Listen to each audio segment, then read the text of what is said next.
осуществлением различных характеров происшествий. Это свои собственные разработки, да? Мы имеем возможность, к примеру, автопатруль, направляясь на место происшествия, мы можем... Этой машине, то есть все подучетники, которые Геннадий судил, в этом они...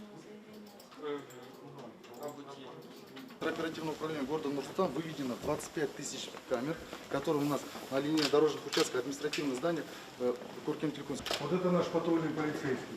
Я сразу хочу сказать, что мы с 2015 года объединили подразделения патрульной и дорожной полиции. Риски. У нас единая система административных правонарушений, которая... Круглые сутки, да? Так вот на работе он работает. Всю смену, да. Смену. Всю смену.